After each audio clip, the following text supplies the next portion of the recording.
Hello Pointers, and welcome back to another episode of SPTV News. I'm Maya Vissers.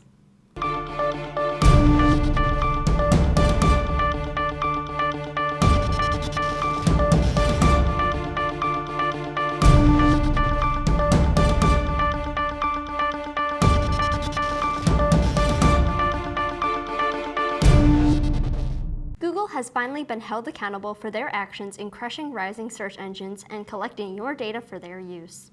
Wisconsin and 39 other states have come to a settlement with Google for almost $400 million and agreeing to be more open about their business practices. Since Google is the largest search engine in the world, this settlement will hopefully create a better environment for most people on the internet and reassure people that their data is not being mishandled. Wisconsin wolves are no longer under a limit for their population size in the state.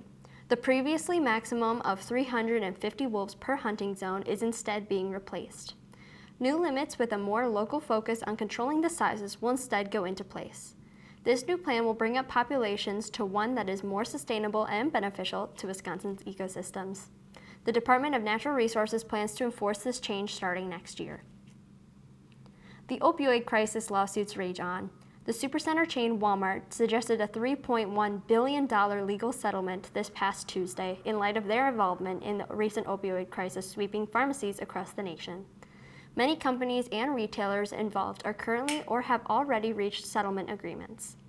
The big question moving forward is how will the $50 million plus settlement be used and whether or not overdose rates will increase or decrease. Only time will tell how these lawsuits affect opioid use in the future.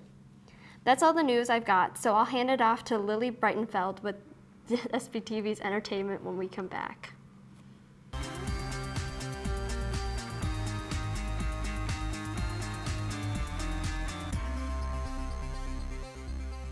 Hey there, Pointers. I'm Lily Breitenfeld with your entertainment news.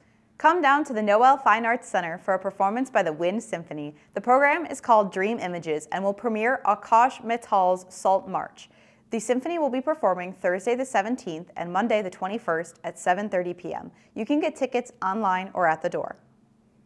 It's officially hunting season, and with Orange Friday at Fleet Farm coming up this Friday, here are some important dates and safety information to remember. This season runs from Saturday, November 19th until Sunday, November 27th. With all this information in mind, the Wisconsin DNR encourages hunters to remember TABK.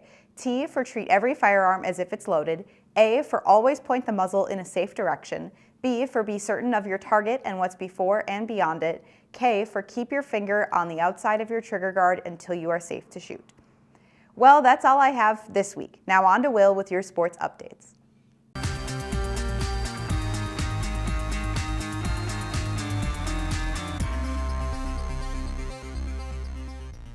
What's going on? Stevens Point, Will Harrelson here with your SPTV sports updates. It was a successful weekend for the Pointers women's basketball team, which saw them go 2-0 at the UW Whitewater tournament and pick up some big-time wins against the then 14th ranked Millikan University and also a nice win against Carroll College.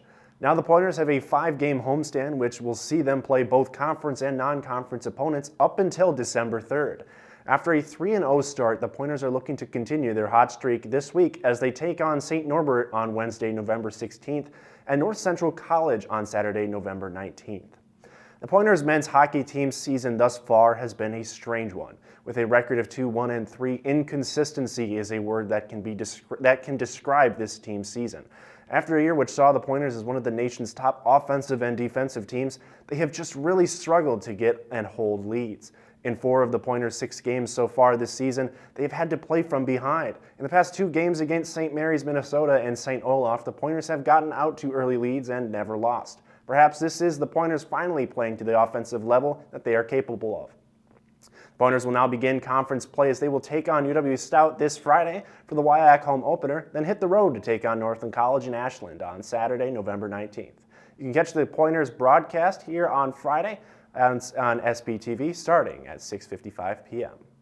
After the Packers snapped their 5-game losing streak by defeating the Dallas Cowboys 31-28 in overtime, Packers fans were given a glimpse of what this team is capable of. Rookie wide receiver Christian Watson stepped up to be Aaron Rodgers' wide receiver 1, hauling in 4 receptions for 107 yards and 3 touchdowns.